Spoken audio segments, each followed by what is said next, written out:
Bom dia a todos, os meus cumprimentos aos meus colegas e amigos do Algarve. Começo naturalmente por pedir desculpa por não estar aí presencialmente. Gosto sempre de ver as pessoas com quem falo, como toda a gente. Receio que me esteja a transformar numa espécie de hipocondríaco climático, mas enfim, deve haver tratamento também para isso. E vamos então conversar um pouco. Vão-me permitir que coloque a apresentação que acompanha esta nossa conversa. Muito bem.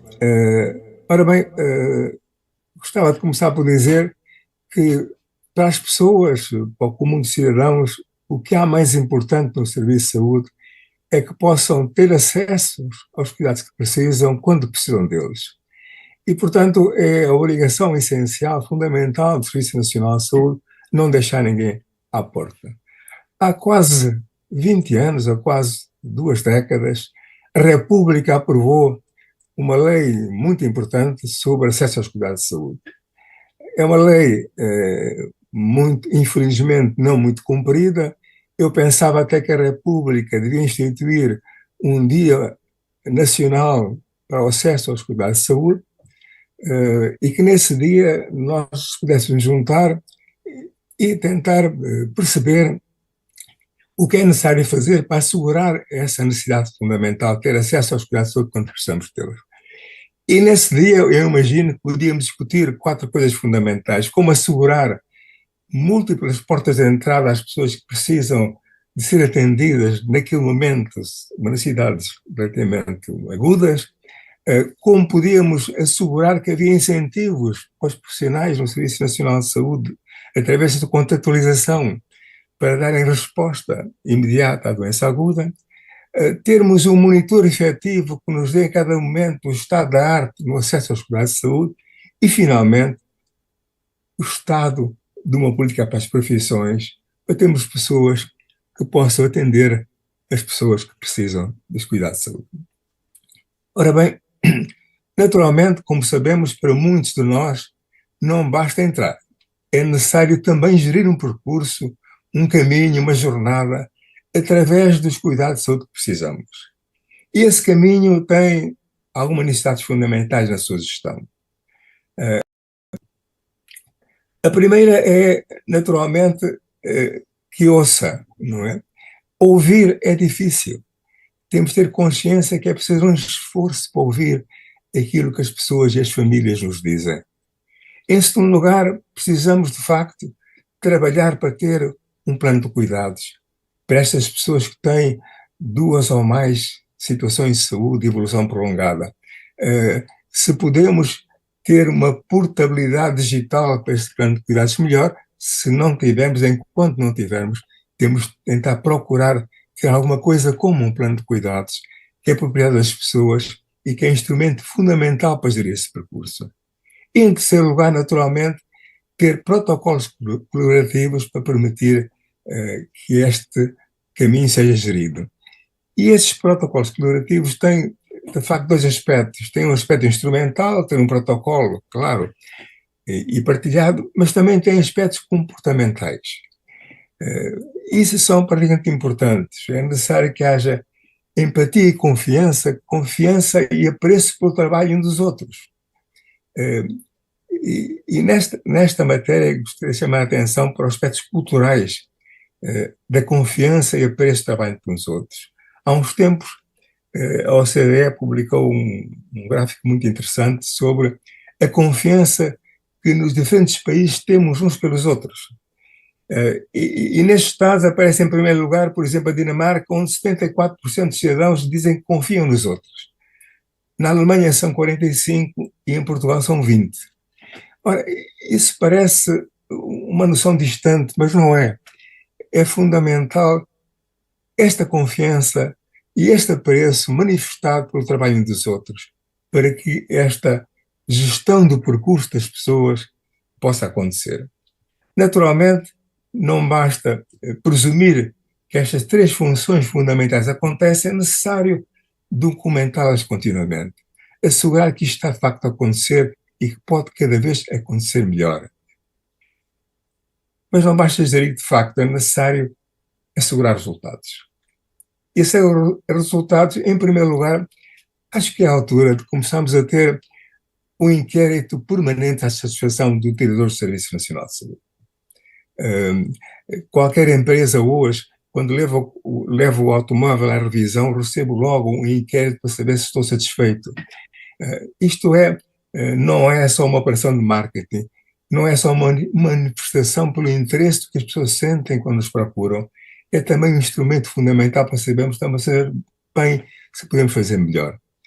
Mas é evidente que satisfação não é tudo, temos também de ter a capacidade contínua, periodicamente avaliada, de saber qual é o resultado em saúde do percurso que fizemos para responder à nossa necessidade de cuidado de saúde. Ora bem, aqui também, quer dizer, se não medirmos, se não discutirmos em conjunto, se não houver um esforço constante de aprender com os resultados, vamos simplesmente continuando a fazer o que sempre fizemos. E, portanto, esse esforço que todos nós procuramos fazer é preciso acentuá-lo, é preciso que aconteça de facto. Ora bem, naturalmente, como nós percebemos, acesso aos cuidados de saúde e gestão do seu percurso é muito importante, mas há outra dimensão fundamental, que a doutora Maria de Belém Roseira há pouco referiu, que é, de facto, proteger e promover a nossa saúde das pessoas e das comunidades onde estas pessoas se inserem. E sobre isso a noção de percurso de vida é particularmente importante. O percurso de vida, de facto, é constituído por um conjunto de momentos existenciais que, por um lado, determinam o nosso potencial de bem-estar e, por outro lado, realizam esse potencial.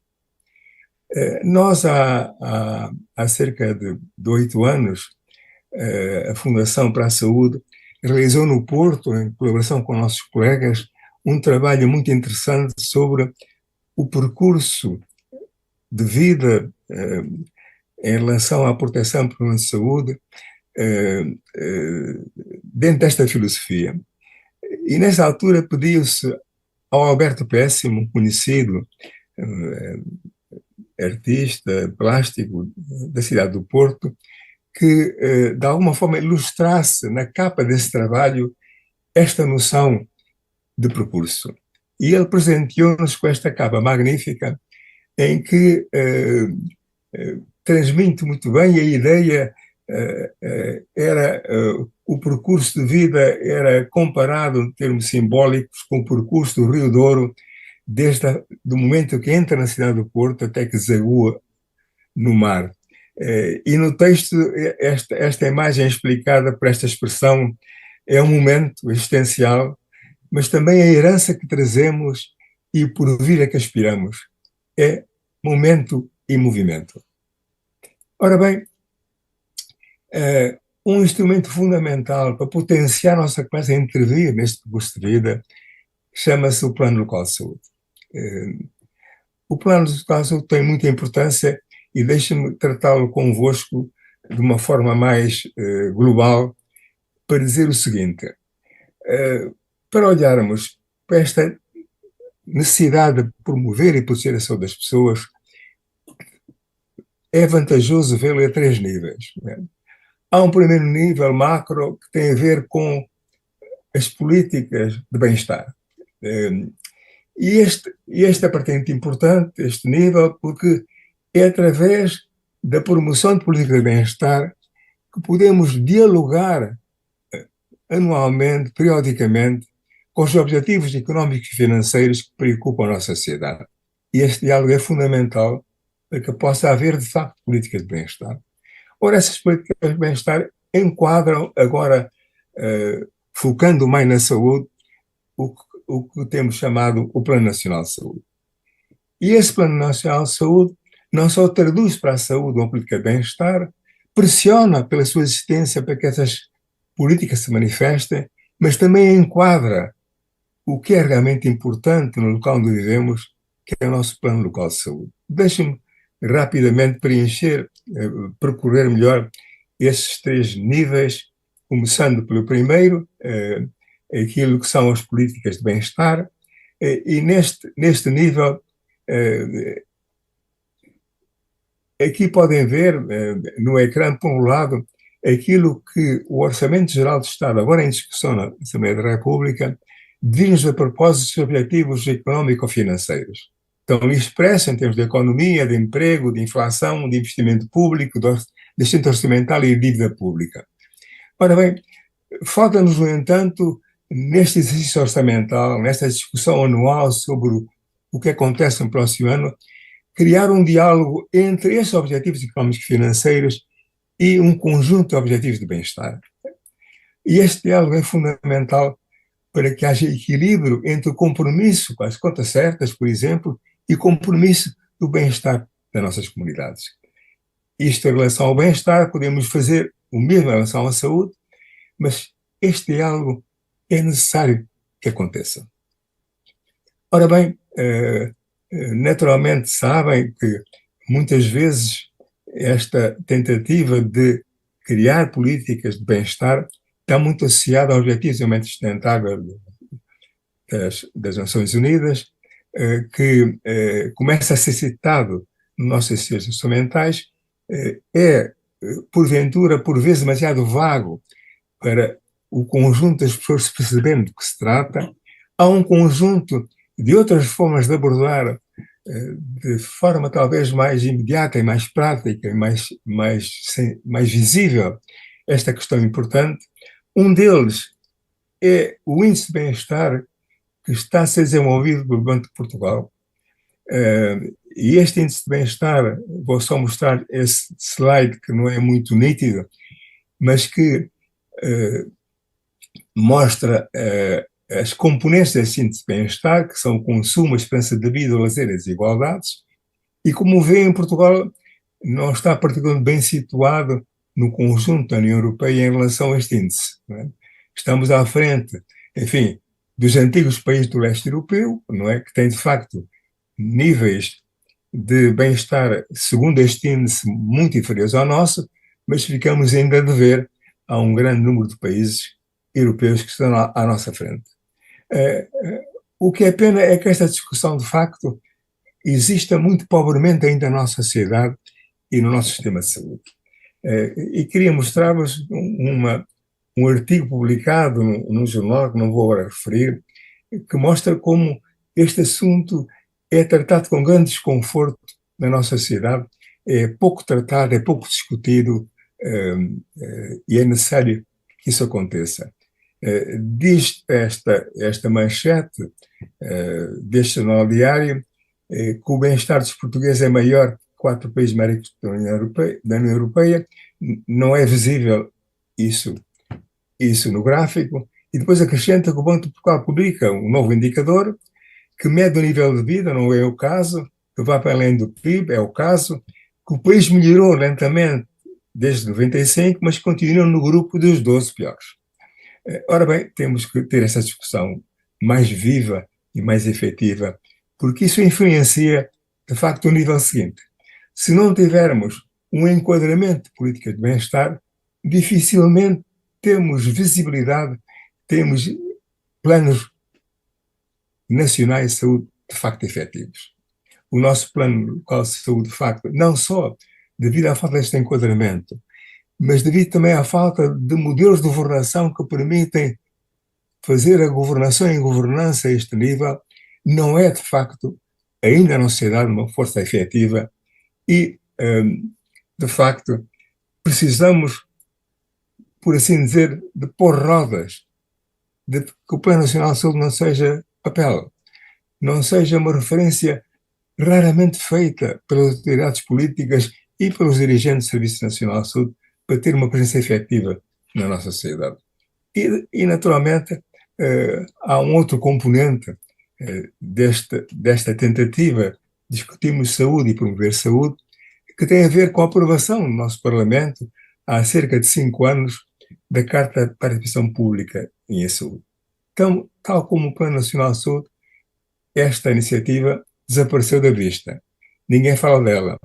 E, comemorando agora 5 anos da sua aprovação no Parlamento, com alto patrocínio da Presidente da República, é a altura que o Parlamento e a Presidente da República perguntem o que é feito desta tentativa de promover a participação das pessoas na saúde individual e coletiva.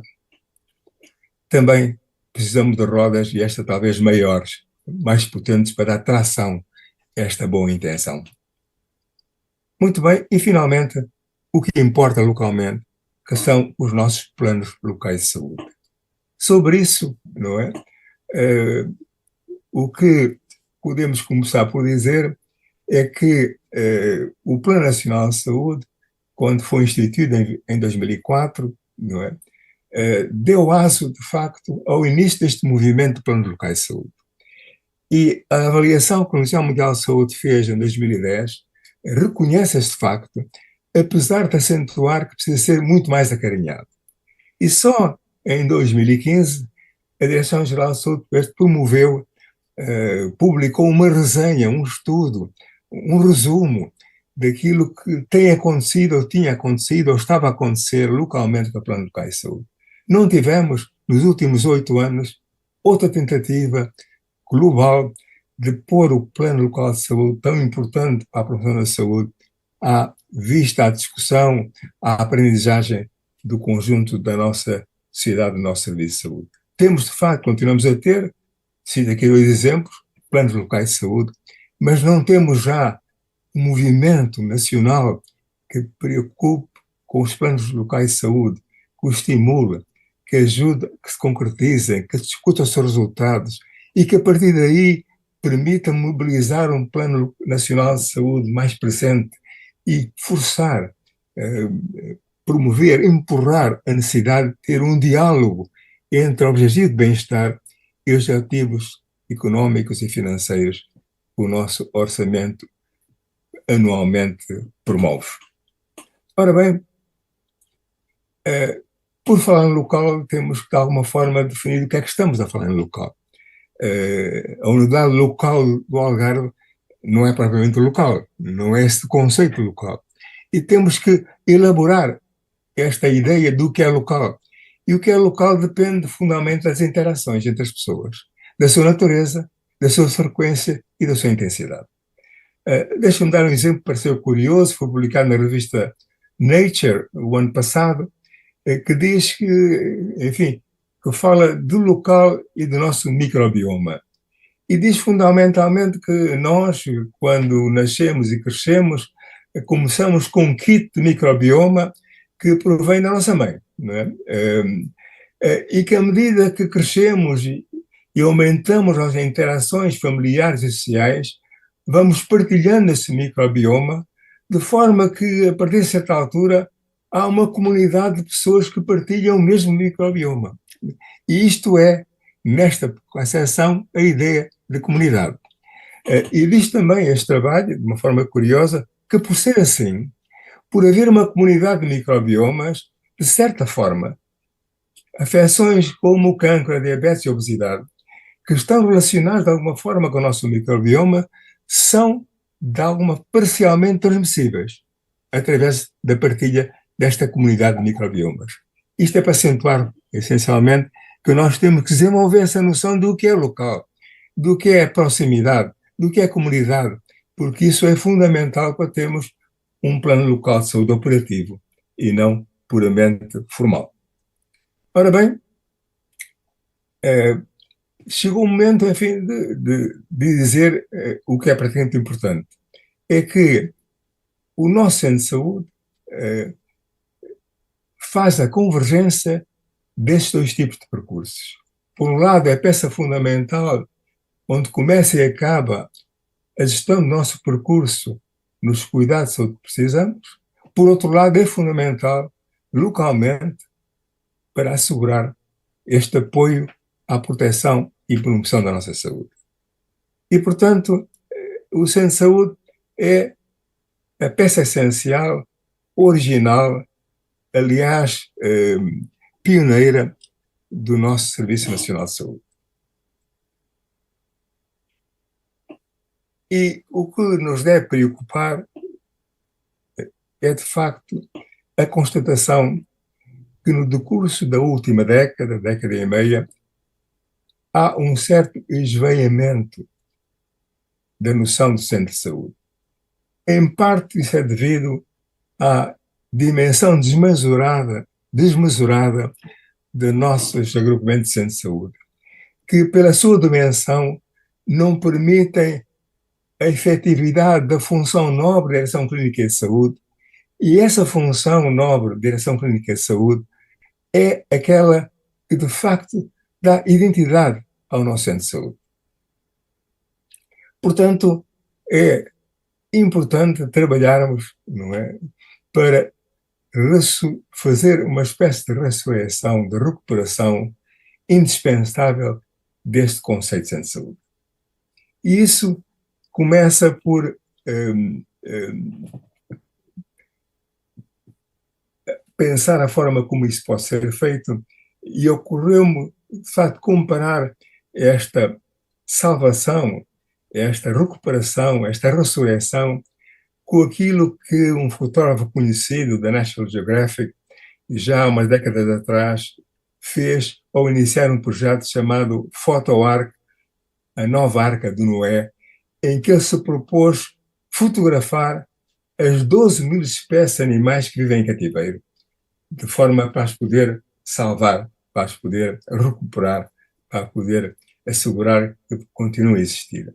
Enfim, podia incluir, não esquecer o nosso lince ibérico neste projeto de recuperação, e, portanto, a partir daqui, acho que nós também podemos tentar recuperar o nosso centro de saúde, não é? E propor uma operação, não é, simbólica, que se podia chamar Salvar o Centro de Saúde Português. Esta operação, não é, tem um princípio essencial que eu gostava de recordar sumariamente.